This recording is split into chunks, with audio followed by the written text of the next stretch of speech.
Hello everyone. Today I'm going to show you how to use your Adobe color scheme in order to add the colors that you've selected for your image, for your poster. So what you need to know is that these codes below the colors, and these are the two I've chosen, this peachy color right here and this more teal color right here. And what happens is that we have these codes called HTML color codes, otherwise known as hex codes, and they're located right below your colors that you have. So this is the hex code for this peach color, and that's located over here as well. So I'm going to show you today how to use them in your poster. So the first step you're going to do is choose your background. So select your background by clicking on it. And then you're going to go up to this paint bucket icon or the fill color icon. Click on that. And then once we're here, you're going to hit custom. And you're going to fill in that code that you read. So mine reads FF9173.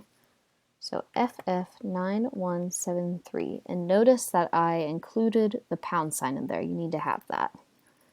All right, so once that happens, you can tell by looking at the color next to the hex type right here that it matches with the color over here on your color wheel.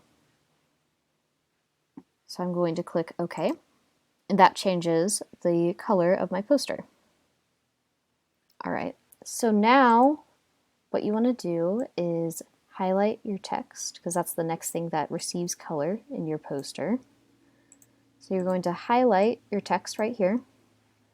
And then instead of going to the paint bucket icon, I'm going to head over here to the text color icon. Click on that, hit custom, and now I'm filling in for the teal color. So that is my symbols over here that start with 1BB. So I'm going to erase this, make sure I include the pound sign, 1BB386. And it does not matter if the letters are capitalized, they can be lowercase. All right, so once it has found it, I'm going to click OK. And then it will change the color of my type. So I'm going to click over here in this gray area. And you want to make sure at this point to see if you can read your words pretty well.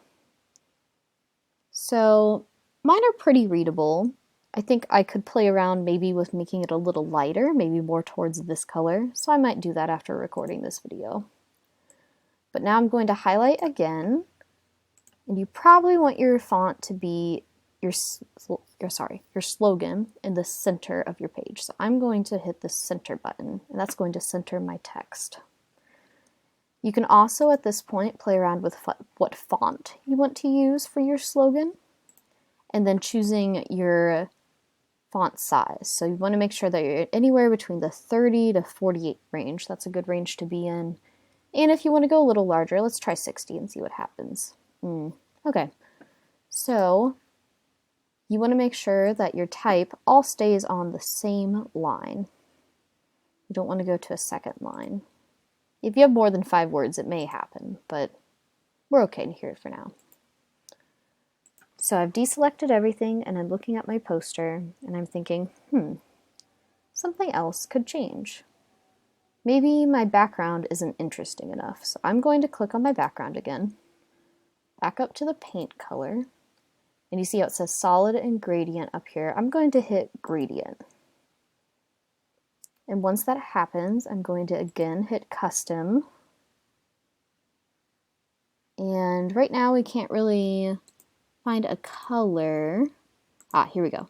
If you click on that, all of your colors will save to custom, so they'll be down here. I'm going to click on the one we just chose, that peach color that I have circled over here. And then I'm going to hit OK and see what happens. Ooh, okay. The gradient might turn out really cool for some of you. So that's an option if you want to use it. You can use the gradient. So once again, I went to the paint button. Sorry, you want to select your type. Paint button, and then the gradient. Custom. And then here is where you change your color. I hope this helps you understand how to use your HTML color codes in making your poster. All right, everyone, have a great day.